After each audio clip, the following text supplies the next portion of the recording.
¿Qué sucedería si te dijera que una simple reunión cambió para siempre el rumbo del cristianismo?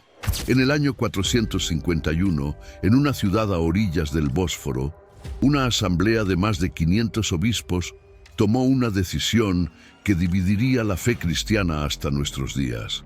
La pregunta que ardía en sus mentes: ¿quién era realmente Jesucristo? ¿Divino? ¿Humano? ¿O ambos?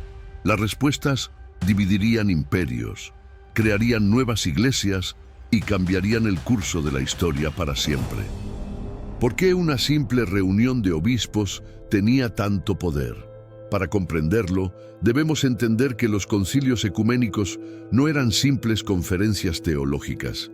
Eran los momentos decisivos donde la Iglesia definía qué era ortodoxo y qué era herético, qué creencias llevaban a la salvación y cuáles al infierno eterno. En el mundo cristiano primitivo, donde no existía internet ni libros impresos, la verdad se transmitía a través de la tradición y la autoridad. Cuando surgían interpretaciones contradictorias sobre las enseñanzas de Jesús, ¿quién decidía cuál era correcta?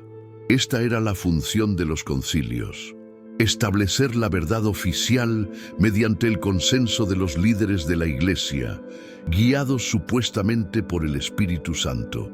El primer gran concilio, celebrado en Nicea en el año 325, había establecido que Jesús era de la misma sustancia que Dios Padre, rechazando el arrianismo que lo consideraba una creación divina pero inferior.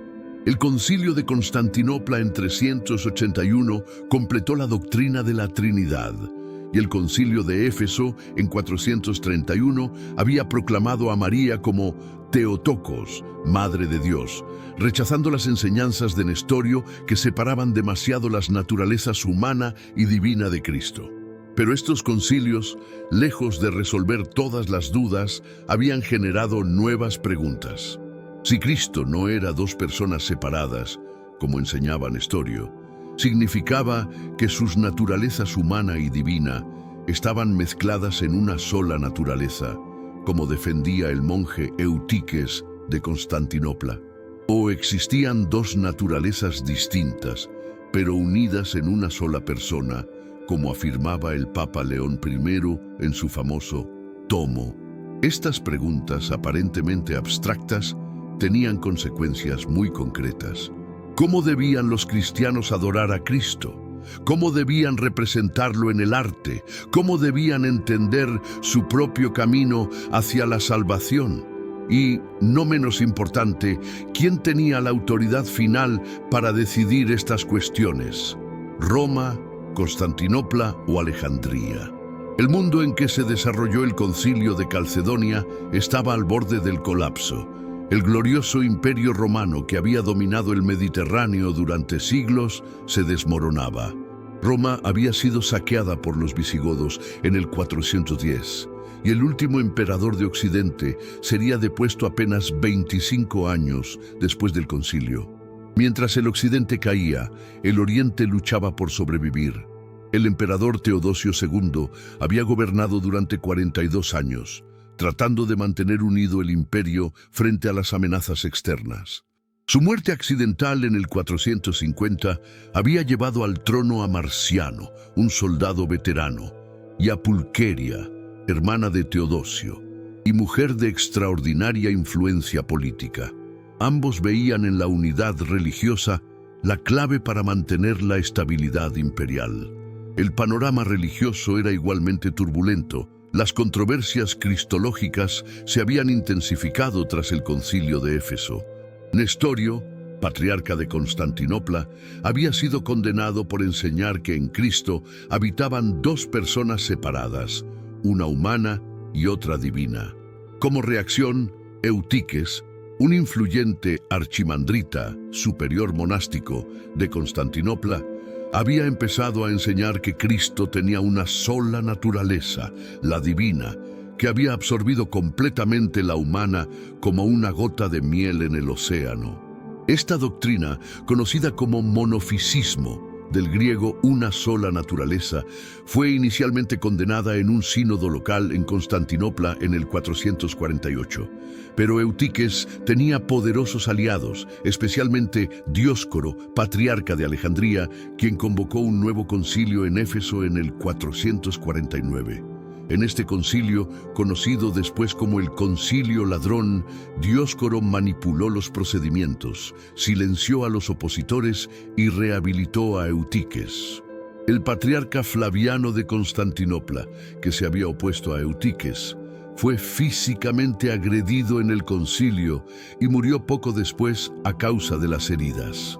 El Papa León I de Roma, horrorizado por estos acontecimientos, había enviado una carta doctrinal conocida como el Tomo de León, que proponía una fórmula intermedia: Cristo en dos naturalezas sin confusión, sin cambio, sin división, sin separación. Pero Dioscoro había impedido que la carta fuera leída en Éfeso. Esto dejó al cristianismo en un estado de confusión doctrinal y administrativa que amenazaba con fragmentarlo por completo. ¿Qué se escondía realmente detrás de estas disputas teológicas? Para muchos historiadores, las controversias cristológicas eran inseparables de las luchas de poder entre las grandes sedes patriarcales. Alexandria, orgullosa de su tradición intelectual y de figuras como Atanasio y Cirilo, veía con recelo el creciente poder de Constantinopla, una ciudad relativamente nueva que había sido elevada al segundo lugar después de Roma simplemente por ser la capital imperial. Alexandria había sido durante siglos el centro intelectual del mundo helenístico, con su famosa biblioteca y su escuela catequética. Sus patriarcas, como Cirilo, tío del actual patriarca Dioscoro, habían desempeñado un papel crucial en la definición de la ortodoxia cristiana. Cirilo había triunfado sobre Nestorio en el concilio de Éfeso del 431, consolidando la influencia alejandrina. Pero Constantinopla, con el respaldo del poder imperial, amenazaba esta hegemonía. Los emperadores preferían naturalmente tener al patriarca de su ciudad capital como líder efectivo de la Iglesia oriental.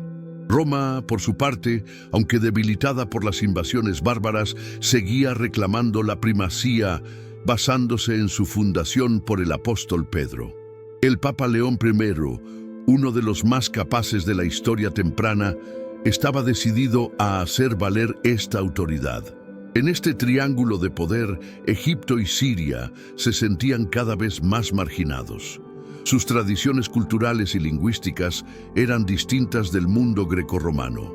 En Egipto se hablaba copto, en Siria, siríaco.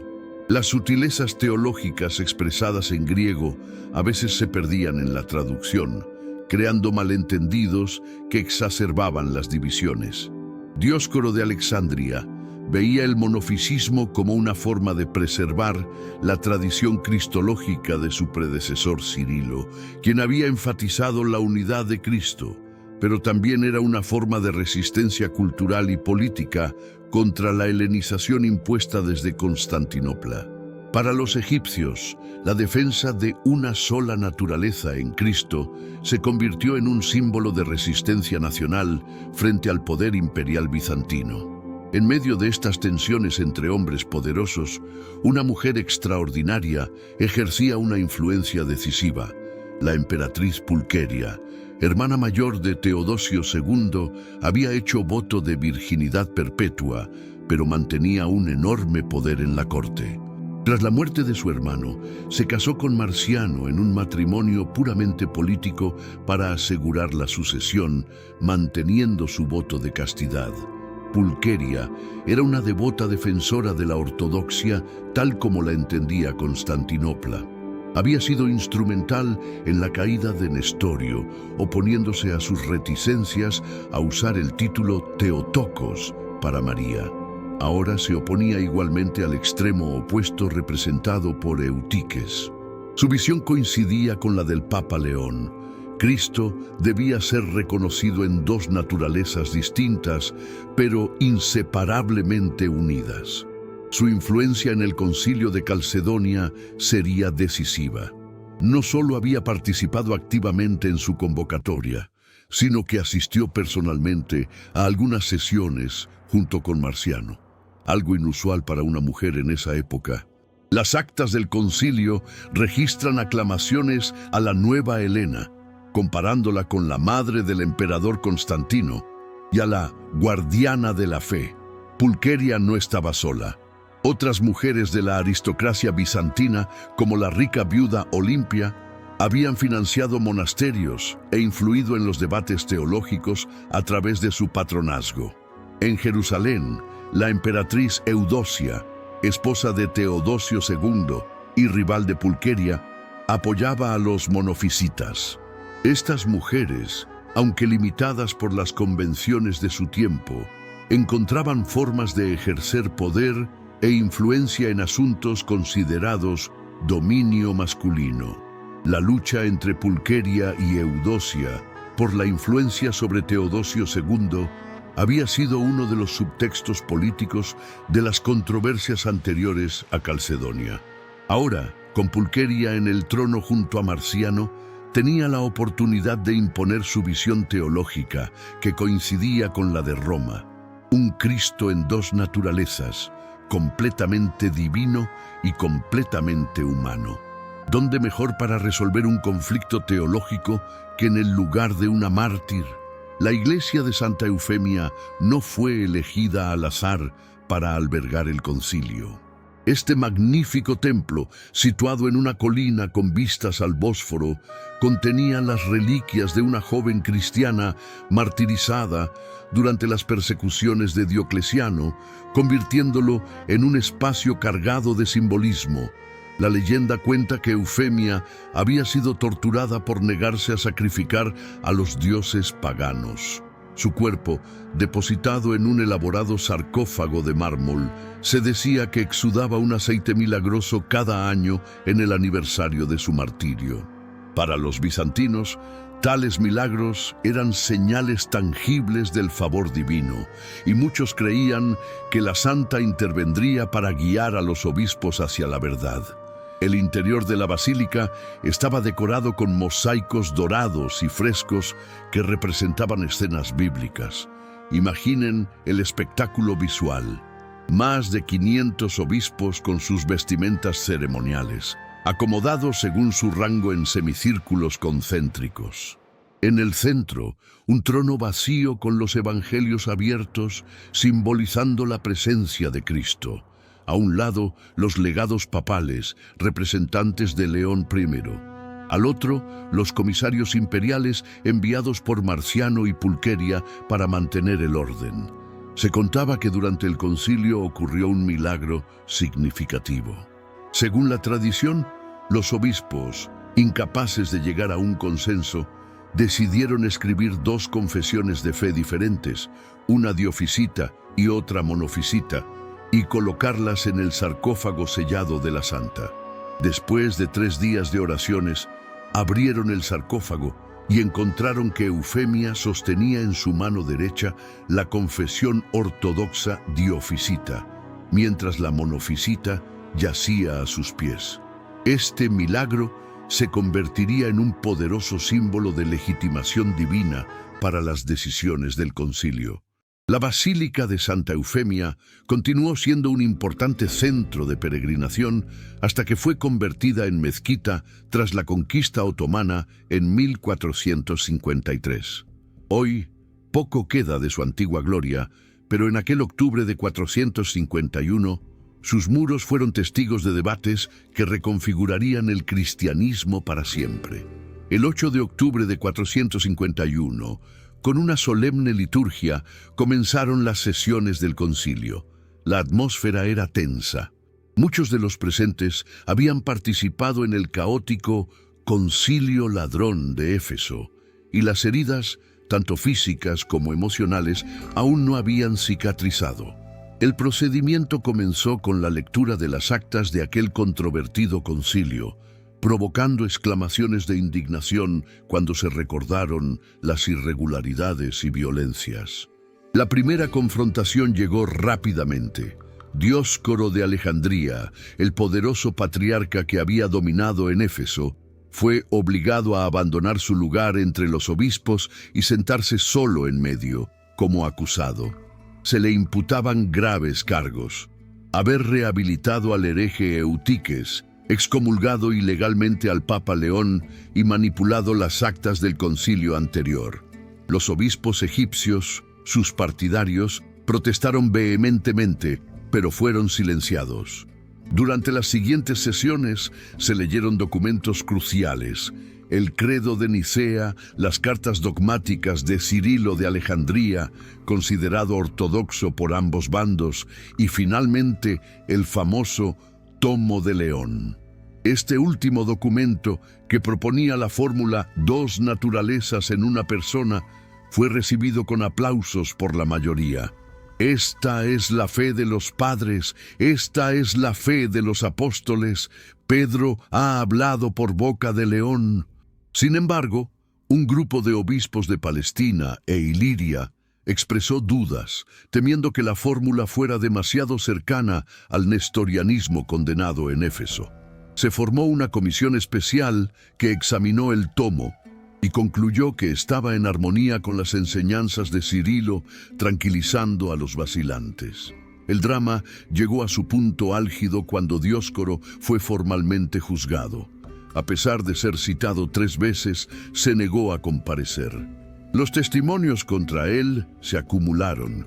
Había protegido a herejes, perseguido a ortodoxos y cometido irregularidades financieras. El veredicto fue inevitable: deposición y exilio.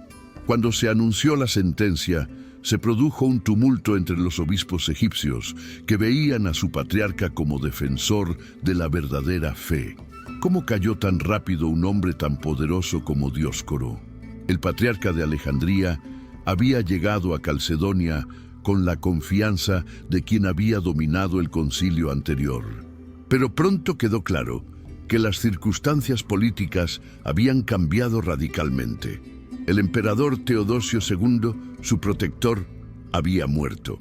Marciano y Pulqueria favorecían abiertamente la posición romana.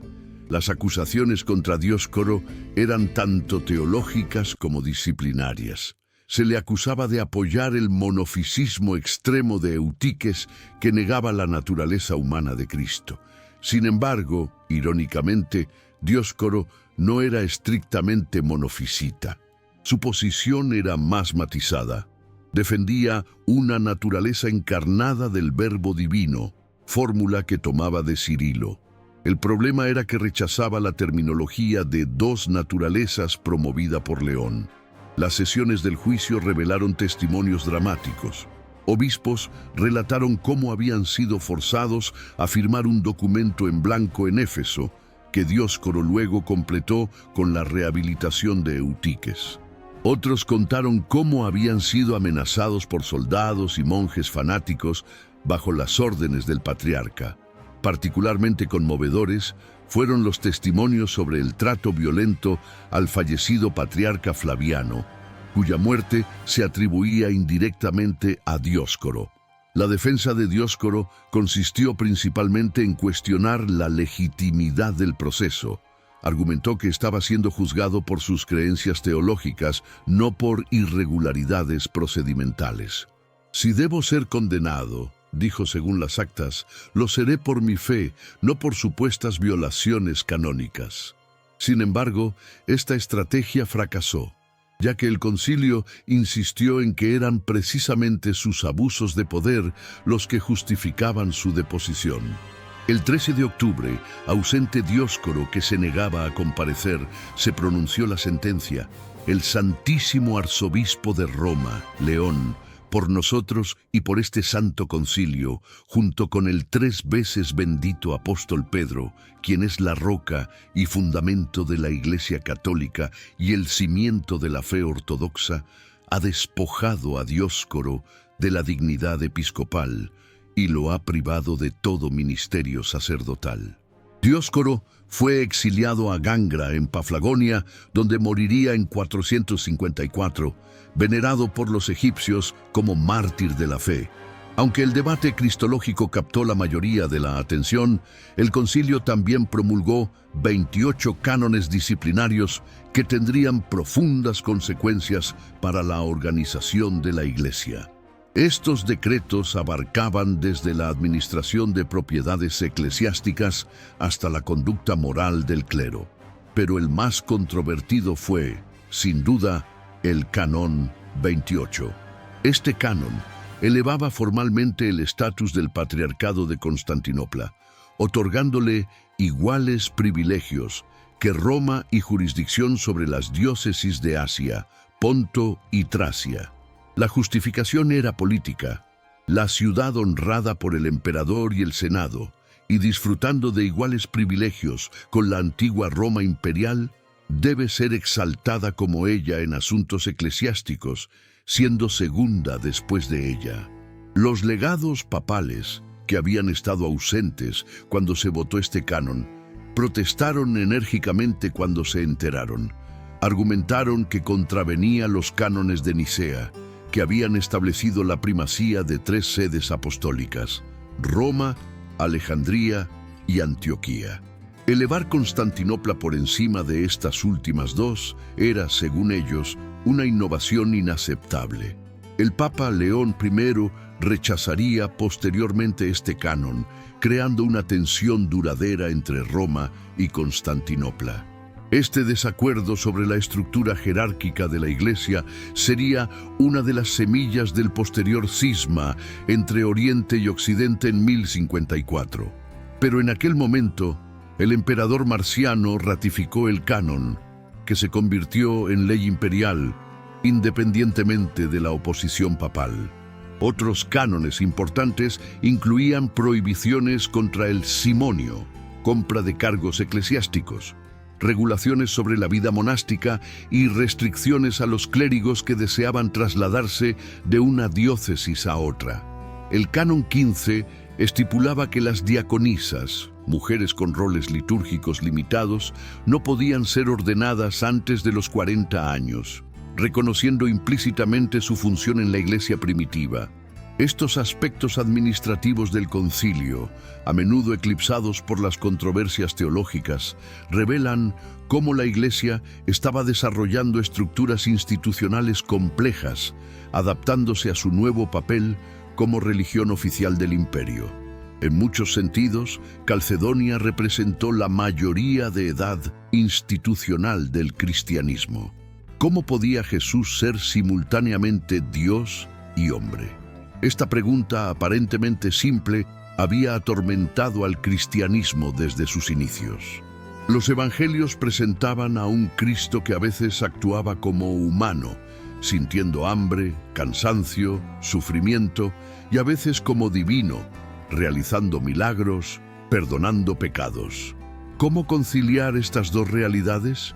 El debate se centraba en términos griegos de difícil traducción: physis, naturaleza; hipostasis, persona o existencia concreta; ousia, esencia o sustancia. Los matices de estos términos creaban confusiones incluso entre hablantes nativos del griego. Para los que hablaban latín, siríaco o copto, las dificultades de traducción multiplicaban los malentendidos. La posición alejandrina, representada por Cirilo y luego exagerada por Eutiques, enfatizaba la unidad de Cristo, una sola naturaleza, mia physis, en la que lo humano y lo divino estaban tan íntimamente unidos que no podían distinguirse. Usaban la analogía del hierro al rojo vivo, donde termina el hierro y comienza el fuego. Esta visión preservaba el misterio y la trascendencia de Cristo, pero para sus críticos amenazaba con diluir su humanidad real. La posición antioquena, influenciada por pensadores como Teodoro de Mopsuestia, enfatizaba la distinción entre las naturalezas. Cristo era verdaderamente divino y verdaderamente humano, con ambas naturalezas completas e intactas. Esta visión preservaba la humanidad auténtica de Jesús, pero para sus críticos parecía dividir a Cristo en dos entidades separadas, comprometiendo la unidad de su persona. El tomo de León buscaba una vía media con su famosa fórmula: completo en su divinidad y completo en su humanidad, reconocido en dos naturalezas, sin confusión, sin cambio, sin división, sin separación. Cada naturaleza actuaba según sus propias propiedades, pero siempre en comunión con la otra. Esta fórmula, adoptada por el concilio, se convirtió en la definición oficial de Calcedonia.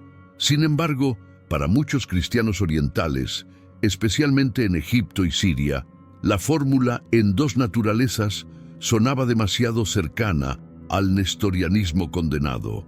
Preferían la formulación de Cirilo, de dos naturalezas, implicando que antes de la encarnación existían dos naturalezas que después se unieron inseparablemente. Esta distinción sutil, en versus de, se convertiría en la línea divisoria entre las iglesias calcedonias y no calcedonias durante los siguientes 1500 años. Detrás del debate cristológico subyacían dos tradiciones teológicas distintas, con diferentes enfoques para interpretar las Escrituras y comprender la fe. La escuela alejandrina, influenciada por el pensamiento platónico y la obra de Orígenes, favorecía una interpretación alegórica y mística de las Escrituras. Para ellos, el significado espiritual trascendía la letra del texto. Esta tendencia alejandrino se reflejaba en su cristología. Enfatizaban el misterio de la encarnación, la unión inefable entre lo humano y lo divino. Cirilo de Alejandría había utilizado la poderosa imagen del fuego que penetra el hierro, donde las propiedades de ambos se unen inseparablemente. Para esta tradición, cualquier distinción excesiva entre las naturalezas de Cristo amenazaba el misterio central de la fe. Dios se había hecho verdaderamente humano. La escuela antioquena, por su parte, favorecía una interpretación más literal e histórica de las Escrituras. Influenciados por Aristóteles y su énfasis en la observación empírica, los teólogos antioquenos se preocupaban por preservar la realidad concreta de los relatos evangélicos, incluyendo la humanidad auténtica de Jesús. Su cristología enfatizaba la distinción entre las naturalezas para preservar la humanidad verdadera de Cristo. Teodoro de Mopsuestia, uno de sus representantes más brillantes, había insistido en que si Cristo no tenía una naturaleza humana completa, con mente y voluntad humanas, entonces no era realmente humano y no podía ser un mediador auténtico entre Dios y la humanidad. Estas diferencias de enfoque se manifestaban en la liturgia y la espiritualidad. La tradición alejandrina tendía hacia una espiritualidad más mística y contemplativa, centrada en la divinización del creyente. La antioquena enfatizaba más la imitación moral de Cristo y la transformación ética. Ambas perspectivas contenían verdades valiosas, pero su polarización durante las controversias cristológicas llevaría a una trágica ruptura. Roma, menos involucrada en estas sutilezas teológicas orientales, ofreció una posición intermedia con el tomo de León. Usando la terminología latina de natura y persona, León logró una fórmula que preservaba tanto la unidad de la persona de Cristo como la integridad de sus dos naturalezas. Esta posición, adoptada en Calcedonia, se convertiría en la ortodoxa para la mayor parte del cristianismo, pero nunca lograría convencer a los herederos de la tradición alejandrina más radical. El 25 de octubre de 451, en la sexta sesión del concilio, con la presencia solemne del emperador Marciano y la emperatriz Pulqueria, se proclamó la histórica definición de fe de Calcedonia. El documento comenzaba reafirmando la validez de los credos de Nicea y Constantinopla y las cartas de Cirilo contra Nestorio. Luego, incorporaba el tomo de León como expresión correcta de la fe apostólica. El núcleo de la definición era su formulación cristológica. Siguiendo a los santos padres, todos unánimemente enseñamos a confesar a un solo y mismo Hijo, nuestro Señor Jesucristo, perfecto en la divinidad y perfecto en la humanidad, verdaderamente Dios y verdaderamente hombre, consubstancial con el Padre según la divinidad y consubstancial con nosotros según la humanidad, reconocido en dos naturalezas, sin confusión, sin cambio, sin división, sin separación, no partido o dividido en dos personas, sino un solo y mismo Hijo unigénito, Dios, Verbo y Señor Jesucristo. Esta formulación cuidadosamente equilibrada buscaba navegar entre varios extremos: el nestorianismo, que separaba demasiado las naturalezas; el apolinarismo, que negaba la mente humana de Cristo; y el eutiquianismo, que diluía la humanidad en la divinidad.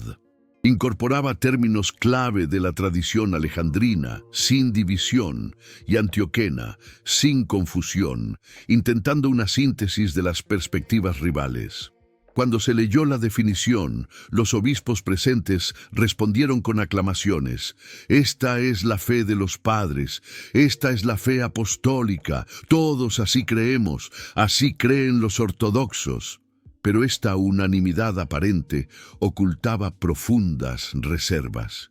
13 obispos egipcios se negaron a firmar sin la aprobación de un nuevo patriarca de Alejandría, temiendo represalias en su tierra natal si aceptaban la deposición de Dioscoro.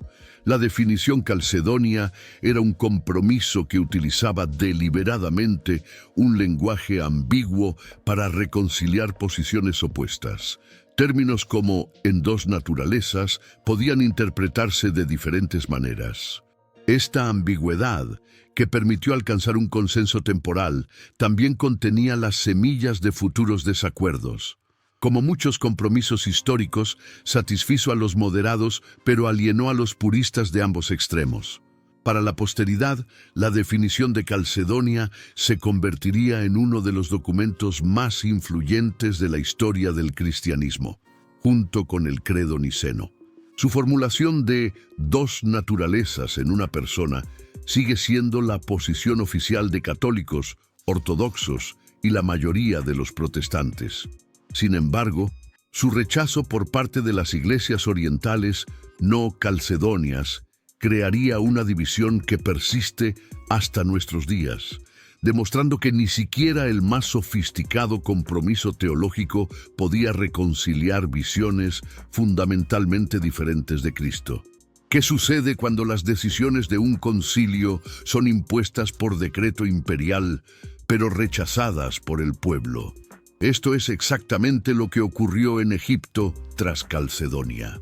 Cuando las noticias sobre la deposición de Dioscoro y la nueva definición cristológica llegaron a Alejandría, estallaron disturbios.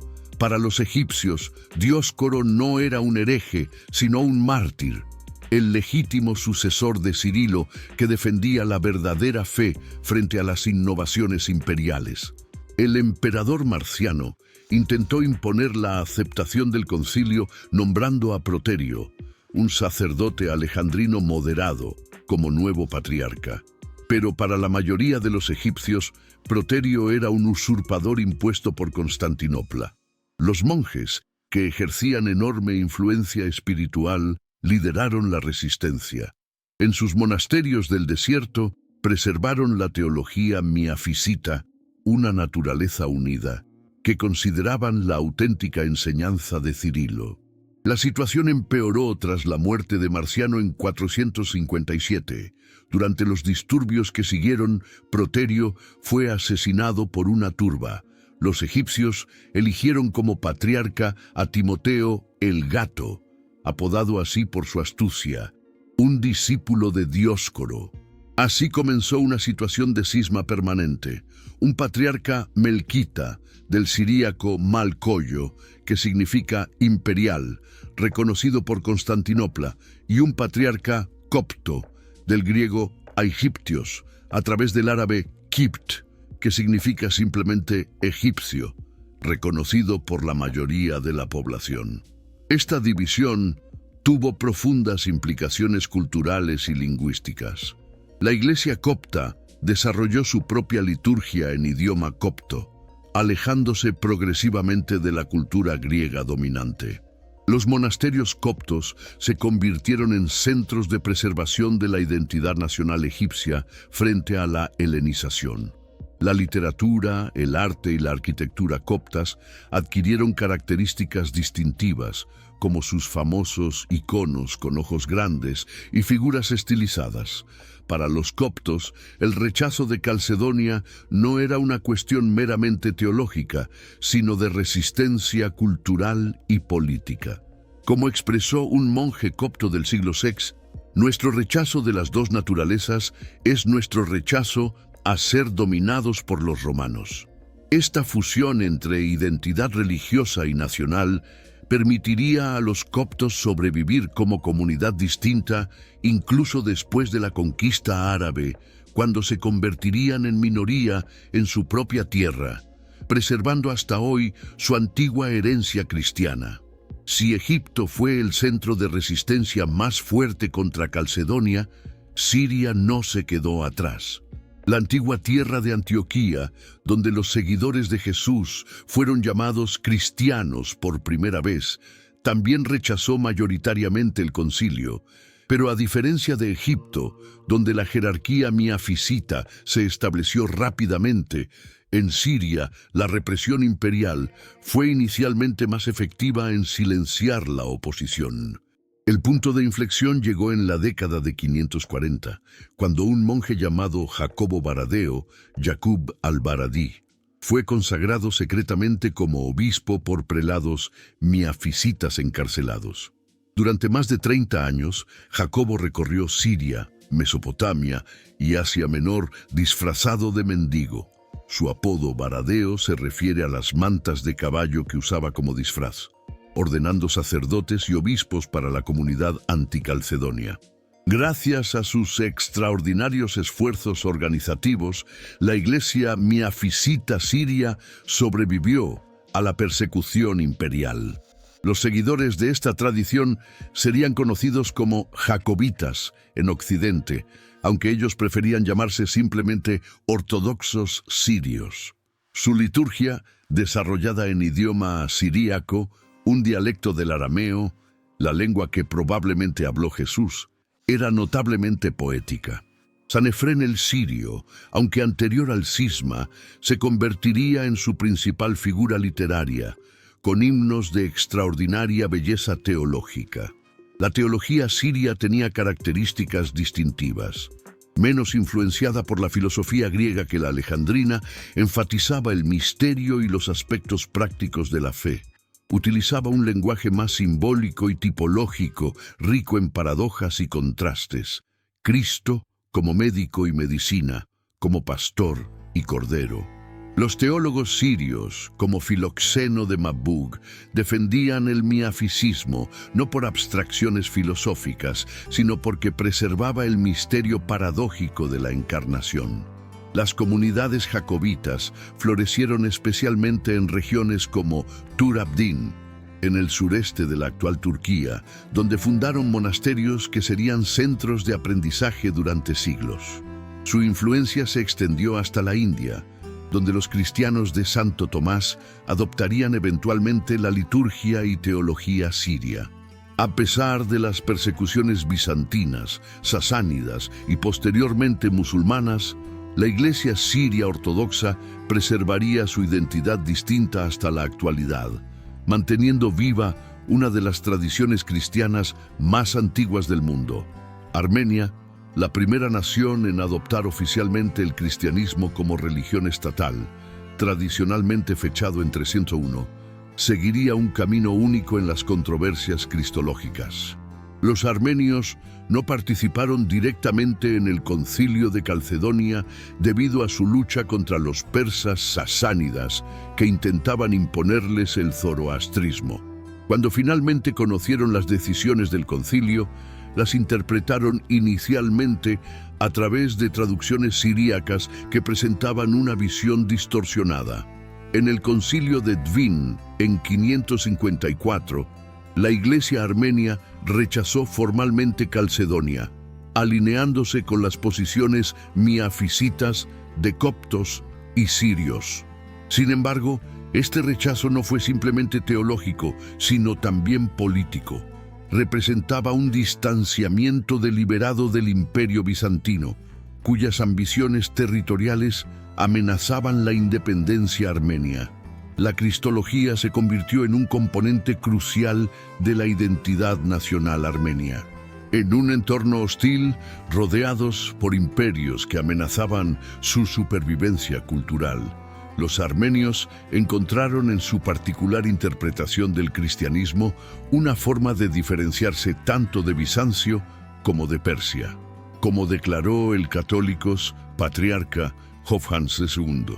Preferimos morir que cambiar una jota de la fe que hemos recibido de nuestros padres. Esta fusión entre religión y nacionalismo produjo características distintivas en el cristianismo armenio, una liturgia única, con influencias tanto sirias como bizantinas, un calendario litúrgico particular que celebra la Navidad y la Epifanía juntas el 6 de enero, y un rico patrimonio arquitectónico con iglesias de piedra que incorporan elementos únicos como la cruz piedra, Kachkar. Una consecuencia paradójica del rechazo de Calcedonia fue que, al aislarse teológicamente de Bizancio, la Iglesia armenia desarrolló prácticas que a veces parecían más occidentales que orientales. Por ejemplo, usaban pan ácimo, sin levadura, en la Eucaristía como los latinos, no como los bizantinos, y sus sacerdotes, a diferencia de los ortodoxos, no podían casarse después de la ordenación. A través de siglos de invasiones, conquistas y hasta genocidio, la Iglesia armenia apostólica ha seguido siendo el ancla de la identidad nacional. Su posición cristológica, frecuentemente malentendida como monofisita, es mejor descrita como miafisita, una naturaleza unida, enfatizando la unión perfecta de divinidad y humanidad en Cristo sin confusión ni separación. En siglos recientes, diálogos ecuménicos han revelado que muchas diferencias con las iglesias calcedonias eran más terminológicas que sustantivas. ¿Cómo pudo una división teológica afectar el mapa político del mundo? 2 siglos después de Calcedonia, las conquistas árabes transformaron radicalmente el Medio Oriente, y la previa fragmentación del cristianismo jugó un papel crucial en este proceso. Cuando los ejércitos musulmanes emergieron de Arabia en los 630, encontraron poblaciones cristianas desafectas con el dominio bizantino. En Egipto, Siria y Mesopotamia, las mayorías miafisitas habían sufrido siglos de persecución por parte de los emperadores bizantinos que intentaban imponer la ortodoxia calcedonia. No es sorprendente que muchos vieran a los árabes como liberadores. Según relatos contemporáneos, cuando Amr ibn al-As conquistó Egipto en 641, fue recibido por el patriarca copto Benjamín, quien había pasado los últimos 13 años escondido de las autoridades bizantinas.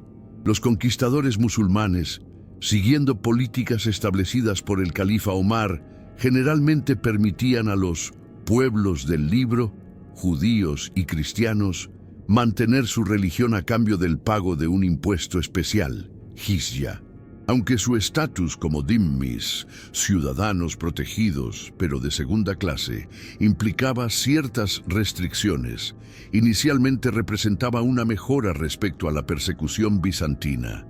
Esta tolerancia relativa permitió a las iglesias no calcedonias sobrevivir e incluso prosperar durante los primeros siglos del dominio islámico. Los monasterios coptos continuaron funcionando. Los eruditos sirios tradujeron obras griegas al árabe, jugando un papel crucial en la transmisión del conocimiento clásico, y los patriarcados de Alejandría, Antioquía y Jerusalén mantuvieron sus estructuras eclesiásticas, aunque con jurisdicciones reducidas. Sin embargo, a largo plazo, las conquistas árabes alteraron profundamente la demografía religiosa. A través de conversiones graduales, a veces por convicción, a veces por presiones sociales y económicas, las poblaciones cristianas disminuyeron. Las que permanecieron cristianas eventualmente se convirtieron en minorías en tierras donde una vez habían sido la mayoría. Las comunidades calcedonias, ortodoxas bizantinas, fueron las más afectadas al perder el apoyo imperial, mientras que las no calcedonias preservaron mejor su identidad cultural. Una consecuencia inesperada de esta situación fue que las antiguas rivalidades entre iglesias calcedonias y no calcedonias perdieron gradualmente su urgencia política. Bajo dominio musulmán, todas las denominaciones cristianas compartían un destino común como minorías. Esto creó en algunos periodos un sentido de solidaridad que trascendía las viejas disputas teológicas, aunque las divisiones formales persistían. Con la conclusión del concilio, el 1 de noviembre de 451, los obispos regresaron a sus sedes llevando copias de la definición de Calcedonia. El emperador Marciano promulgó edictos implementando las decisiones del concilio, incluyendo la deposición de Dioscoro y la aceptación obligatoria de la fórmula en dos naturalezas. Sin embargo, lo que parecía un triunfo de la ortodoxia calcedonia pronto reveló ser el comienzo de un cisma duradero. Las reacciones iniciales variaron enormemente según las regiones. En Constantinopla, la definición fue generalmente aceptada, aunque con algunas protestas de los monasterios influenciados por Eutiques. En Roma, el Papa León aprobó las decisiones doctrinales, pero rechazó el Canon 28, que elevaba el estatus de Constantinopla. En Jerusalén, los monjes lideraron un violento levantamiento que temporalmente depuso al patriarca Juvenal por aceptar el concilio. Pero las reacciones más vehementes se produjeron en Egipto y partes de Siria. En Alejandría, el nuevo patriarca Proterio, nombrado para reemplazar a Dioscoro, necesitaba protección militar constante. Los monasterios egipcios se convirtieron en centros de resistencia, preservando la memoria de Dioscoro como defensor de la verdadera fe y rechazando lo que llamaban la blasfemia calcedonia, que dividía a Cristo. Para contrarrestar esta resistencia, el emperador envió funcionarios imperiales con tropas a las provincias orientales para hacer cumplir la aceptación del concilio. En algunos lugares, la imposición fue violenta, con monjes expulsados de sus monasterios y obispos depuestos. Estas medidas coercitivas solo profundizaron el resentimiento, vinculando el rechazo teológico con aspiraciones de autonomía regional frente al poder central bizantino. Tras la muerte de Marciano en 457, su sucesor León I continuó la política pro-calcedonia, pero con menos rigor. Los siguientes emperadores oscilarían entre la imposición estricta y los intentos de conciliación. Zenón, 474-491, promulgó el Genoticón, un documento que intentaba un compromiso ambiguo, mencionando a Cirilo pero evitando términos controvertidos como una o dos naturalezas. Anastasio I, 491-518, favoreció abiertamente a los miafisitas. Justiniano I, 327-565, intentó inicialmente la reconciliación, pero eventualmente retornó a la imposición estricta de Calcedonia. Estos vaivenes políticos reflejaban una realidad fundamental. El cristianismo estaba ahora dividido en dos grandes familias. Por un lado, las iglesias calcedonias, bizantinos, latinos y eventualmente protestantes, que aceptaban las dos naturalezas en una persona. Por otro, las iglesias orientales ortodoxas o no calcedonias, coptos, sirios, armenios, etíopes, que preferían la fórmula una naturaleza encarnada. Lo que había comenzado como un debate teológico sutil se había convertido en una división permanente que redibujó el mapa religioso del mundo mediterráneo. ¿Cómo afectó la división de Calcedonia al desarrollo posterior del cristianismo mundial? Las consecuencias fueron profundas y duraderas, modelando las trayectorias divergentes de las tradiciones cristianas durante los siguientes 1500 años. Para el cristianismo calcedonio, ortodoxo bizantino, católico romano y posteriormente protestante, la definición de las dos naturalezas se convirtió en piedra angular de la ortodoxia. Este énfasis en la humanidad completa de Cristo, junto con su plena divinidad, influiría en diversos aspectos del pensamiento cristiano occidental. Una visión más positiva de la naturaleza humana, un mayor interés en la humanidad histórica de Jesús, y eventualmente una mayor separación conceptual entre lo natural y lo sobrenatural. Para las iglesias orientales ortodoxas, no calcedonias, la fórmula una naturaleza encarnada del Verbo divino preservaba el misterio de la unión entre lo divino y lo humano. Su espiritualidad enfatizaba más la transformación mística del creyente, la teosis, divinización, y mantenía una visión más holística donde lo divino y lo humano estaban íntimamente entrelazados. Sus liturgias, altamente simbólicas, evocaban la presencia transformadora del Cristo divino humano. Geográficamente, el cisma redibujó el mapa del cristianismo. El calcedonio dominó en el Mediterráneo norte, Europa, Asia Menor, Grecia, mientras el no calcedonio prevaleció inicialmente en el sur y este, Egipto, Siria, Armenia, Etiopía. Esta división geográfica tendría consecuencias dramáticas cuando el Islam emergió en el siglo VII. Las tierras predominantemente no calcedonias fueron las primeras en caer bajo dominio musulmán, aislando estas antiguas tradiciones cristianas de sus contrapartes europeas. Políticamente, la división debilitó el imperio bizantino, creando poblaciones desafectas en provincias estratégicas. Algunos historiadores argumentan que este factor contribuyó significativamente a la facilidad con que los árabes conquistaron Egipto y Siria, provincias clave que nunca serían recuperadas por Bizancio. A largo plazo, esto aceleró la transformación del cristianismo de una religión predominantemente mediterránea y oriental a una predominantemente europea y occidental.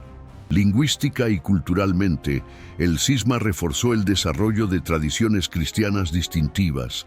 Las iglesias no calcedonias preservaron y desarrollaron idiomas como el copto, el siríaco, el armenio y el ge'ez, etíope, cada uno con rica literatura teológica y litúrgica. Estas tradiciones mantuvieron vivas formas de cristianismo más cercanas a sus raíces semíticas, mientras el calcedonio se helenizaba en Oriente y se latinizaba en Occidente. Quizás el efecto más profundo fue psicológico y eclesiológico. El cisma estableció un precedente para la fragmentación. La noción de que cristianos sinceros podían estar irreconciliablemente divididos sobre cuestiones doctrinales abría la puerta a futuros cismas. El gran cisma entre Oriente y Occidente, 1054, y la Reforma Protestante, siglo XVI, seguirían patrones similares, aunque por diferentes razones teológicas y políticas. Más de 1500 años después del conflicto original, ¿podría el cisma de Calcedonia estar finalmente en vías de resolución? En las últimas décadas del siglo XX, diálogos teológicos entre las iglesias calcedonias y no calcedonias produjeron avances sorprendentes, culminando en una serie de declaraciones conjuntas que reconocían una fe cristológica esencialmente compartida.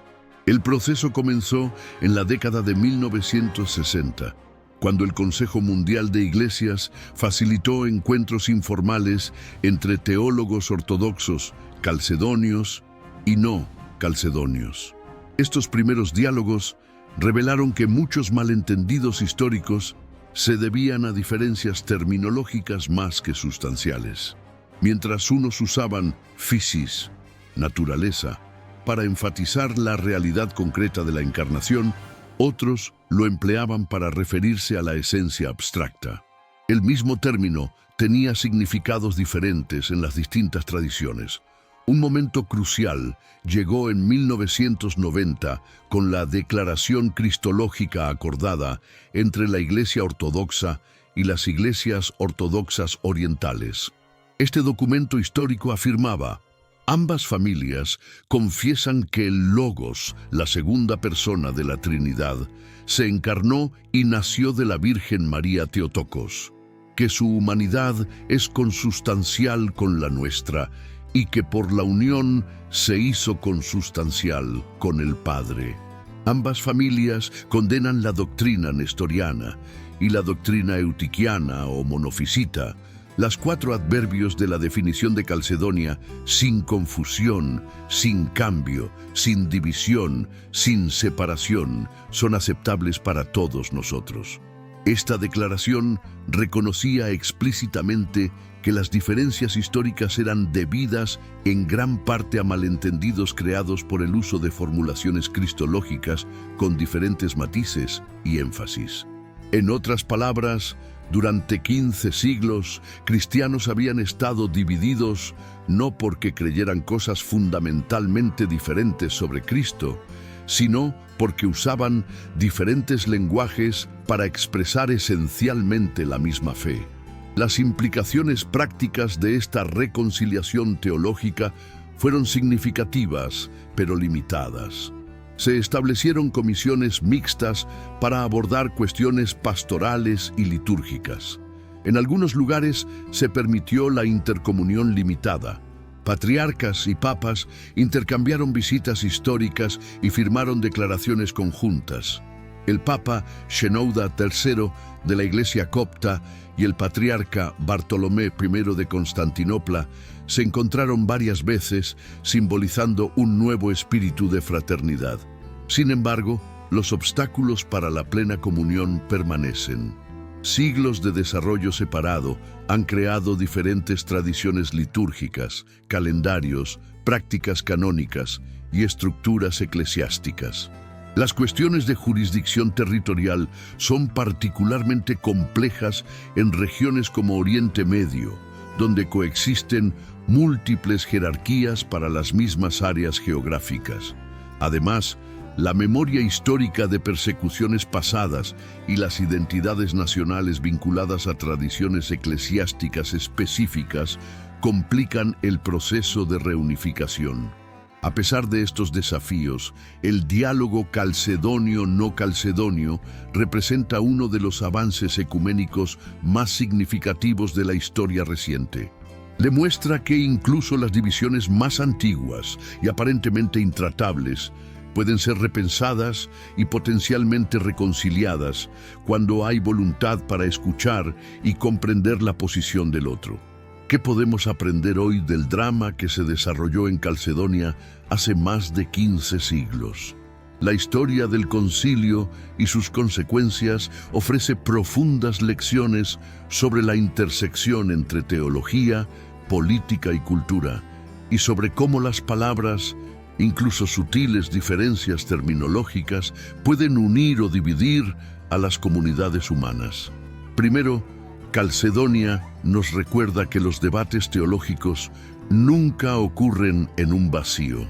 Las controversias sobre la naturaleza de Cristo estaban inextricablemente entrelazadas con luchas de poder entre patriarcados rivales, tensiones entre el centro imperial y las provincias, y resistencias culturales de poblaciones no grecoparlantes frente a la helenización.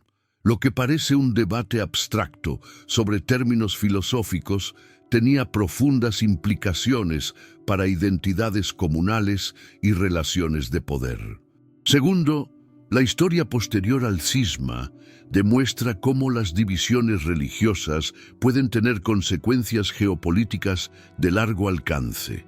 La fragmentación del cristianismo oriental debilitó al Imperio bizantino, contribuyendo a la pérdida permanente de provincias vitales ante las conquistas árabes. Esto alteró fundamentalmente la trayectoria del cristianismo, acelerando su transformación de una religión predominantemente oriental a una occidental, con profundas consecuencias para la historia mundial. Tercero, la supervivencia de las iglesias orientales ortodoxas, coptas, sirias, armenias, etíopes, a pesar de siglos como minorías bajo dominación musulmana, testifica la extraordinaria resiliencia de estas comunidades.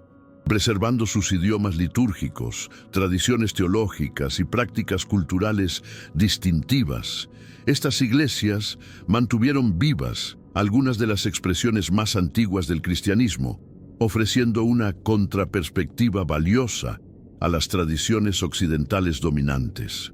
Cuarto, los recientes diálogos ecuménicos que han reconocido la compatibilidad esencial de las posiciones cristológicas calcedonias y no calcedonias nos enseñan sobre las posibilidades de reconciliación, incluso tras siglos de separación. Demuestran cómo malentendidos lingüísticos, contextos políticos y dinámicas culturales pueden crear y sostener divisiones que no son teológicamente inevitables. Finalmente, para el creyente y el no creyente por igual, la historia de Calcedonia plantea preguntas fundamentales sobre la relación entre lo humano y lo divino, entre la unidad y la diversidad, entre la fidelidad a los principios y la flexibilidad en su expresión. ¿Cómo reconciliamos lo aparentemente irreconciliable? ¿Cómo honramos tanto la particularidad como la universalidad? ¿Cómo mantenemos la integridad sin demonizar al otro? En un mundo contemporáneo marcado por polarizaciones crecientes, políticas, religiosas, culturales, quizás la lección más valiosa de Calcedonia sea la importancia del lenguaje y la escucha. Aquellos bispos reunidos en 451 buscaban sinceramente articular un misterio que trascendía las palabras humanas, la unión de lo divino y lo humano. Su fracaso en escucharse mutuamente, en reconocer que diferentes palabras podían expresar la misma verdad, llevó a siglos de división. Hoy, reconociendo este legado, tenemos la oportunidad de aprender de sus errores y buscar un entendimiento más profundo a través de las fronteras que nos separan. La pregunta que ardía en Calcedonia, ¿quién es realmente Cristo?, sigue resonando no solo para los cristianos, sino para todos los que se preguntan sobre la relación entre lo trascendente y lo inmanente, entre lo eterno y lo temporal, entre lo ideal y lo real. En ese sentido, el día en que el cristianismo se dividió sigue ofreciéndonos un espejo en el que contemplar nuestras propias divisiones y posibilidades de reconciliación.